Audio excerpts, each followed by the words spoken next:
अस्सलाम वालेकुम नाजरीन, मैं हूँ सिकंदर अली। मैं आपसे कराची से मुखातिब हूँ।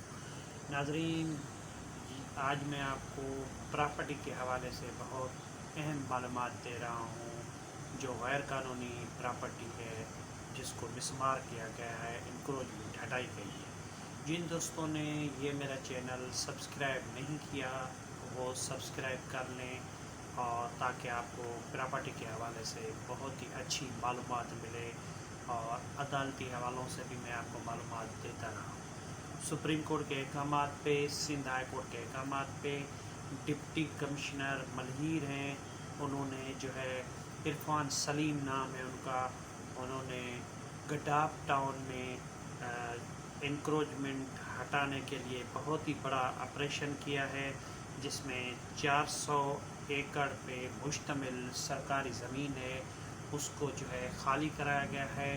डिप्टी कमिश्नर मलीर ने अपनी टीम के साथ, जिसमें असिस्टेंट कमिश्नर गडाफ हैं जाहिद हुसैन जोनीजो, मुख्तियार कार गडाफ टाउन हैं अनवर अली खम्बड़ो, और SHO एंटी इंक्रोचमेंट फोर्स, उसके अलावा जो है सिविल कुछ जो पुलिस जो है ज़िलाई पुलिस और कुछ और हुकाम हैं जो उनके साथ हैं।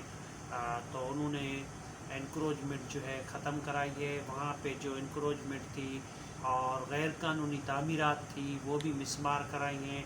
बहुत ज़्यादा बड़ी तादाद में, कसीर तादाद में फ़ोर्स ले गए। वहाँ पे कुछ लोगों ने वज़ामत भी की, लेकिन उन्होंने उनको भी अपना ख़त्म करवाया। डिप्टी कमिश्नर मलीर ने एक बहुत बड़ा काम किया है। सुप्रीम कोर्ट और सिंध हाई कोर्ट के हुक्म से ये मलीर में जो अपना गैर कानूनी गडाफ टाउन में कब्ज़े थे, वो कब्ज़े खाली करवाए हैं। और आगे जो है अदालती अहकामात पर और जो भी अपना मालूमात होगी, मैं आपसे शेयर करूँगा।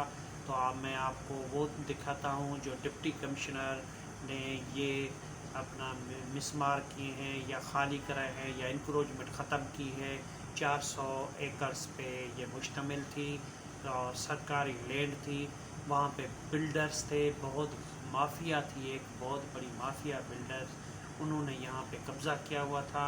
वो कब्ज़ा जो है डिप्टी कमिश्नर की सरबराही में टीम गई मलीर की, और वो जाके गडाफ टाउन में ख़त्म किया। आइए मैं आपको वो दिखाता हूँ किस तरह ये कब्ज़ा खाली हो रहा है, कौन कौन सी मशीनें हैं जो उसमें इस्तेमाल हुई हैं, कौन कौन सी फ़ोर्स हैं जो वहाँ पर पहुँची और उन्होंने ये कब्ज़ा खाली किया। जिन दोस्तों ने मेरा चैनल ये सब्सक्राइब नहीं किया, तो वो मेहरबानी करके सब्सक्राइब करें, ताकि आपको इसके बारे में मालूमात मिले, और मैं इसको कैसे बेहतर बना सकता हूँ उसके बारे में भी आप मुझे कमेंट्स दे सकते हैं। शुक्रिया।